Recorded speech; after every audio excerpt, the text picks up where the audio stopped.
In the name of Allah Almighty, who blessed me this beautiful life and able me to stand here before you competent people of legal fraternity. Dear students, today we discuss paper solving techniques, tips and tricks. अगर हम paper solving techniques के बारे में बात करें तो जो सबसे हमारी अवलीन तरजीह होनी चाहिए पेपर को अटेम्प्ट करते वक्त वो ये, रीड द इंस्ट्रक्शंस केयरफुली. जो भी एग्जामिनर्स ने इंस्ट्रक्शंस आपके क्वेश्चन पेपर में आपको दी हुई हैं उन्हें केयरफुली रीड करें और उसके अकॉर्डिंग आंसर्स करें. Second, outline your answer. आप बीट अबाउट द बुश या इररेलेवेंट मटेरियल लिखने की बजाय stick towards the relevant material. जो रेलेवेंट मटेरियल है आप वो लिखें. Second, graphical presentation. अगर आपके क्वेश्चन में कोई ऐसी ग्राफिकल चार्ट या हेडिंग्स को आप ग्राफिकल प्रेजेंटेशन की सूरत में देखते हैं, that will leave a good impact on the examiner mind and definitely that enhance your marks. Next जो इसमें पॉइंट है, B concise and relevant.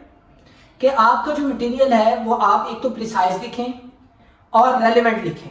Manage time wisely. जो टाइम है आपका पेपर को सॉल्व करने के हवाले से वो है 3 आवर्स, और अगर हम 3 आवर्स को 5 क्वेश्चंस पे डिवाइड करें तो अप्रॉक्सीमेटली 35 to 36 मिनट्स मिलते हैं ईच क्वेश्चन को. आपने इसी में अपने क्वेश्चन को मैनेज करना है, इससे आगे नहीं जाना. अगर आप इससे आगे जाते हैं तो आप जो दूसरे क्वेश्चन का टाइम है वो ले लें, तो ना इससे एक तो ये होगा कि आपका जो क्वेश्चन है कोई ना कोई इनकम्प्लीट रह जाएगा या मुकम्मल नहीं हो पाएगा, या आप अपना जो पेपर है वो मुकर्ररा वक्त में कंप्लीट नहीं कर पाएंगे. और लास्ट, रिव्यू योर आंसर्स. जब आप अपना पूरा पेपर लिख लें तो आप अपने पूरे पेपर का एक रिव्यू करें और उस रिव्यू के अंदर आप देखें कि आपकी कोई चीज़ रह तो नहीं गई, कोई चीज़ ऐसी जो आपने गलत लिख दी हो तो उसे करेक्ट कर दें. तो अब हम 1 by 1 चलते हैं पेपर टेक्निक्स को, इन्हें हम इलेबोरेटली देखते हैं. तो सबसे पहला पॉइंट है, स्टे काम एंड फोकस्ड. कि जब भी आपका पेपर हो तो आप एक तो खुद को ज़्यादा से ज़्यादा रिलैक्स रखें और फोकस रहें टुवर्ड्स योर एग्जामिनेशन पेपर. कि आपको जो एग्जामिनर ने पेपर दिया है आप स्टिक टुवर्ड्स दैट मटेरियल रहें. नेक्स्ट इसमें पॉइंट है कि एग्जामिनर्स ने जो इंस्ट्रक्शंस दी हुई है क्वेश्चन पेपर में आप उन्हें केयरफुली रीड करें. ना सिर्फ केयरफुली रीड करें बल्कि उनके अकॉर्डिंग फिर पेपर को आगे अटेम्प्ट करें. और कम से कम अपने शुरू के चंद 1 मिनट, जिसमें 5 से 7 मिनट आप अपने पेपर को अच्छी तरह पढ़ें. जो एग्जामिनर्स ने इंस्ट्रक्शंस दी हुई हैं उनको अच्छी तरह से गो थ्रू करें और फिर उसके अकॉर्डिंग पेपर को पढ़कर सॉल्व करें. नेक्स्ट पॉइंट है आपका, skim through the paper, pick and choose.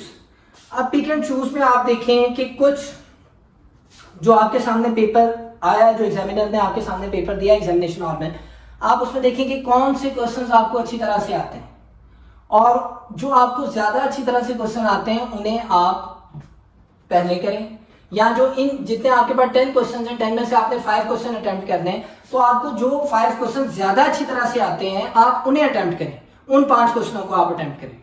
जो फिर क्वेश्चन की डिमांड है, जो एग्जामिनर आपसे पूछ रहा है, आप उसी हद तक अपने मटेरियल को रिस्ट्रिक्ट रखें. Let's say for the sake of argument, if the examiner asks a question, what are the characteristics and what are the common features of world legal system, तो आप कॉमन फीचर्स तक अपने question के answer को restrict रखें, ना कि इसमें और चीजों को ऐड करें. Outline your answer. उसमें आपके जो पॉइंट्स हैं, इंट्रोडक्शन, डेफिनेशन, मीनिंग, जो क्वेश्चन की मेन हेडिंग्स है, जो एग्जामिनर आपसे पूछ रहा है, जो एग्जामिनर की डिमांड है, और कंक्लूजन, आप अपने क्वेश्चन को एक प्रॉपर वे में लिखें जिससे एक जो एग्जामिनर है उसे आपके क्वेश्चन को अंडरस्टैंड करने में क्या हो, आसानी हो. Graphical presentation. ग्राफिकल प्रेजेंटेशंस जो हैं वो बहुत इंपॉर्टेंट है and that leave a good impact on examiner and definitely that enhance your marks. और जो ग्राफिकल प्रेजेंटेशन होती है उससे क्वेश्चन की जो आपने अटेम्प्ट किया होता है, जिसका आंसर आपने दिया होता है, एग्जामिनर उसकी अंडरस्टैंडिंग एक बेटर तरीके से करता है. उससे जो उसकी अंडरस्टैंडिंग है वो एक अच्छे तरीके से हो जाती है. B concise and relevant. आपने अपने क्वेश्चन को बहुत लेंथी नहीं लिखना. जितनी रिक्वायर्ड लेंथ है, अप्रॉक्सीमेटली 11 शीट्स बनती हैं, क्योंकि आपकी शीट्स कैलकुलेटेड होती हैं, तो 11 शीट्स 10.5 शीट्स आपके एक क्वेश्चन के लिए आती हैं। तो आपने अपने क्वेश्चन को उसी शीट्स के अंदर कंक्लूड करना है। अगर आप ये समझते हैं कि आपने कोई क्वेश्चन बहुत ज्यादा लिख लिया, बहुत अच्छा लिख दिया, कोई काम लिखा, अगर आप बहुत लेंथी क्वेश्चन लिखते हैं, that leave a negative impact on examiner mind.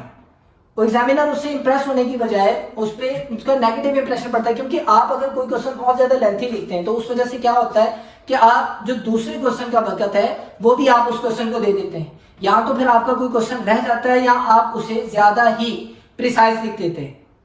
तो आप अपने तमाम क्वेश्चंस के अंदर कंप्रीहेंसिवली रेलेवेंट रह के लिखें, और जो एग्जामिनर ने आपसे क्वेश्चन पूछा हुआ है stick to that point. Last but not the least, manage time wisely. Approximately आपके पास 3 आवर्स है। अगर 3 आवर्स को हम मिनट्स में करें तो 180 मिनट्स, और 180 मिनट्स डिवाइडेड बाय 5 करें तो 36 मिनट्स हैं आपके पास एक क्वेश्चन को अटेम्प्ट करने के लिए।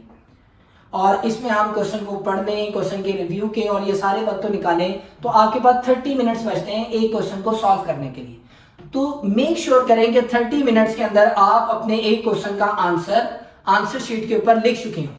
और रिव्यू योर आंसर, जब आप अपना पूरा पेपर कंप्लीट कर लें तो अपने उस पूरी आंसर शीट को रिव्यू करें कि कहीं आपका कोई पॉइंट रह तो नहीं गया, कहीं आपने मिस्टेकनली कोई चीज़ गलत तो नहीं लिख दी। जब आप रिव्यू करते हैं तो आपकी जो कोई मिस्टेक्स रह गई होती हैं तो वो आपकी नज़र में हाईलाइट हो जाती हैं।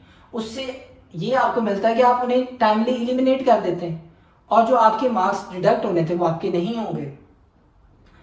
तो एक और बात, रिव्यू में आप ये देखें कि आपने अपने 5 क्वेश्चन कंप्लीटली कर चुके हैं, कोई क्वेश्चन आपका रहता तो नहीं। इससे ये होगा कि जब आपके 5 क्वेश्चंस कंप्लीट होंगे